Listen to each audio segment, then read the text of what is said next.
اگه دختر با شما نمیاد بیرون، پیشنهاد قرار میدی ردش میکنه، حالا به هر بهونه‌ای که میخواد باشه. بابام نمیذاره، مامانم گیره، داداشم فلانه، رفیقم از خارج از کشور اومده، هر بهونه‌ای آورد که با شما نیاد بیرون، دکمه‌شو بزنید.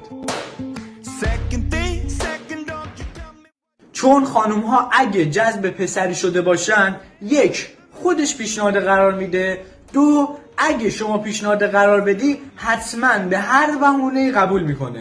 یه وقتایی هم هست دختر با شما میاد بیرون، یک بار میاد، دو بار میاد، سر سومین بار به بعد دیگه نمیاد.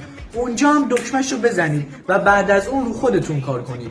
چون 3 تا مبحث هست که یه سری اشتباهات و یه سری کارهایی که باید انجام بدینه.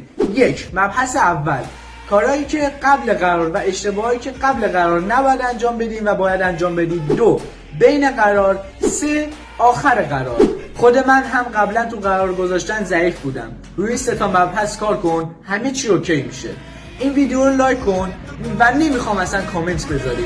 برو همین الان برو اون دختری که بهش پیشنهاد قرار دادی رد کرده رو بلاک کن.